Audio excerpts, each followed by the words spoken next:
What happens is we become so afraid choosing sides that we become very passive, said Jim Malatras, former president of the State University New York. In the end, all we have are echo chambers that fuel hatred.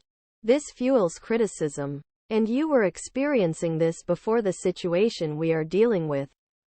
While some students say they fear for their safety on campuses, others, including Harvard and Columbia law students who criticize Israel's policies, are losing job offers.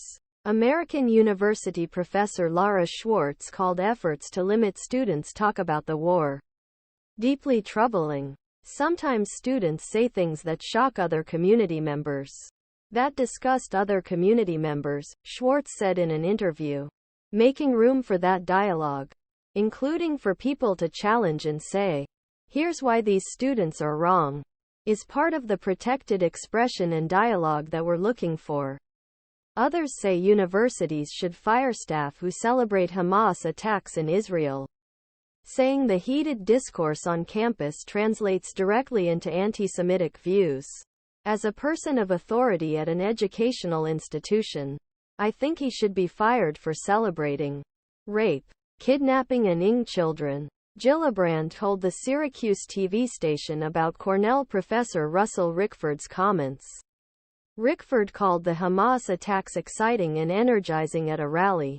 He has since apologized for his remarks, admitting that some of the language he used was reprehensible.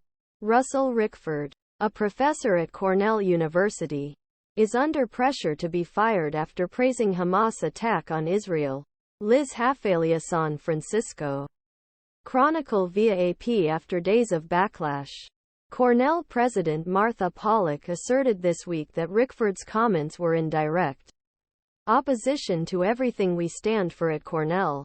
She said the university was investigating the incident.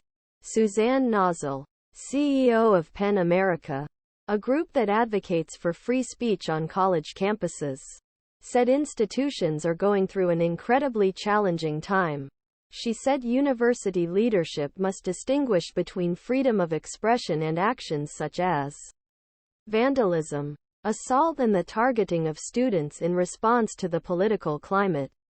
Most of the things that people experience as hostile and that create a hostile environment are protected speech and protected expression, Nossel said in an interview.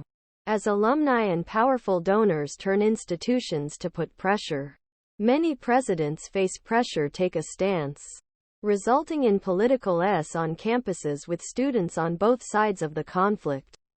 Following backlash from alumni, Penn President Liz Magill said in a statement that she heard their anger, pain and disappointment and took action to make clear that the institution absolutely stands against attacks.